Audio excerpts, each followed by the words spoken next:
이번에 개봉하는 신비한 동물들과 그린델왈드의 범죄는 무려 4DX로 개봉한다고 합니다. 저도 참 기대되는데요.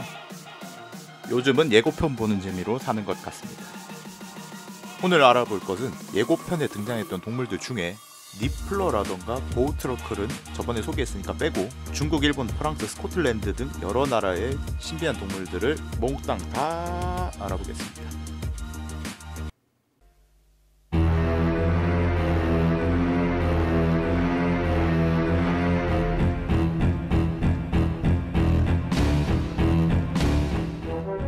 가장 먼저 알아볼 동물은 쥐입니다.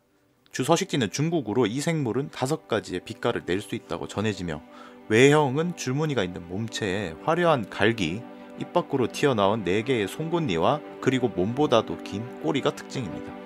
길고 날카로운 발톱을 가지고 있고 덩치는 코끼리만큼 크다고 하는데 강력하고 빠르기까지 하며 그 속도는 하루에 1000마일을 여행할 수 있는 것으로 알려져 있습니다. 아마 모티브는 중국 산해경에 나오는 추오인 것으로 생각되는데 임시국에 있는 세상에 보기 드문 진기한 이 짐승은 크기가 범 같으며 다채로운 빛깔에 꼬리 길이가 몸만하다. 이를 추오라 한다. 타고 달리면 하루에 1000리를 간다. 라고 서술되어 있는 점이 동일합니다. 뉴트 스캐맨더 역의 에디 레드메인은 한 인터뷰에서 이번 영화에서 가공할 만한 능력을 보여준다고도 했는데요. 영화에서 함께 확인해 보시면 좋겠습니다. 다음 동물은 마타고트입니다. 서식지는 프랑스로 피부색이 검고 눈동자가 밝은 파란색인 것이 특징입니다. 남부 프랑스의 전래 이야기에 나오는 환상종으로 그 생김새는 검은 고양이의 모습을 하고 있지만 때에 따라서 소나 개의 모습을 한다고도 합니다.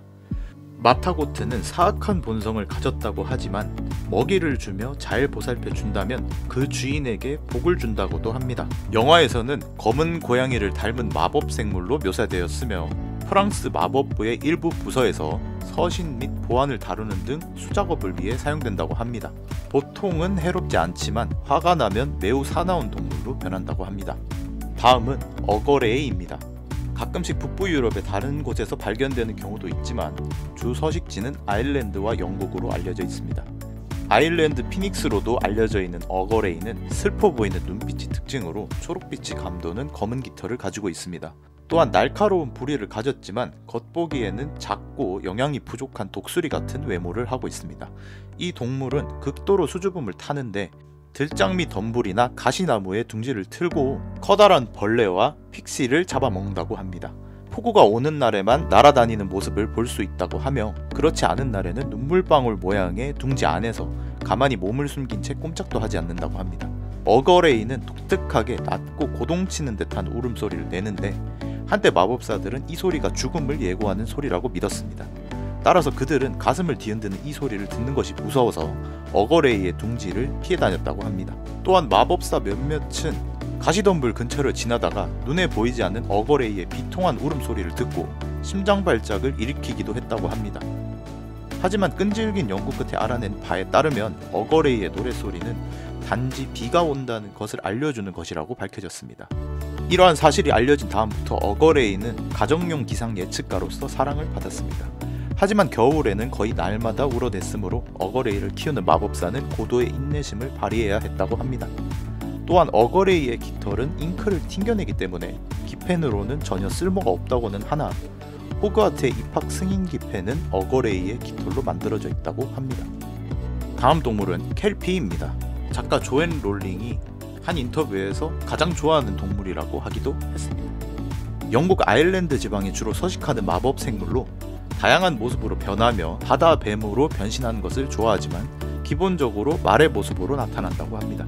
영화 속에서는 등에 갈기 대신 갈대가 묘사되어 있습니다. 또한 방심한 사람을 태워 강이나 물가 바닥에서 잡아먹는 취미가 있다고 합니다. 하지만 머리에 고삐를 씌우고 장착 마법을 걸면 고분고분해져 길들일 수도 있다고 합니다. 사실 머글들이 알고 있는 네스호의 괴물은 이 녀석으로 머글 조사단이 가까이 오면 수달로 바뀌고 멀어지면 바다뱀의 모습으로 변했다고 합니다.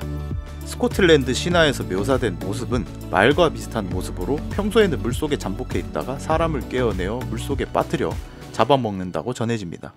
그 다음날 희생자의 간이 물가에 떠밀려 왔다는 이야기도 있고 한 영주가 켈피를 잡아 노역을 시켰는데 탈출한 켈피의 저주로 그 영주의 가문이 몰락했다는 전설이 있기도 합니다. 다음은 일본의 요괴 카파입니다. 외적으로는 녹색 피부에 대머리에 새의 부리와 거북이의 등껍질, 물갈퀴를 가진 것으로 묘사되곤 합니다. 인간의 피를 빨아먹고 산다고 하며 오이를 몹시 좋아한다고 합니다.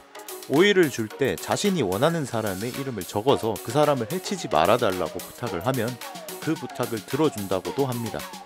머리 위에 있는 접시에 담긴 물이 약점으로 고개를 숙여 물을 쏟아내게 만들면 힘을 잃거나 죽을 수도 있다고 합니다. 일본 설화에서는 물에서 노는 아이의 혼을 빼먹는 나쁜 이미지의 이야기도 있지만 자신에게서 힘겨루기에 이긴 아이나 오이를 주는 등의 도움을 준 이에게 보답하는 이야기도 있다고 합니다. 또한 김과 밥, 오이만으로 만든 초밥을 카파마키라고 부른다고도 합니다. 해리포터 소설에서는 리무스 루핀 교수가 개인 사정으로 강의를 못했을 때 임시로 스네이프가 어둠의 마법 방어술 수업을 맡았었는데 이때 수업 중 일본이 아닌 몽골에 대량 서식한다고 실수를 저지르기도 했습니다. 이때 해리 일행이 스네이프 교수를 디스하는 낙서를 하기도 했습니다. 다음은 세스트랄입니다.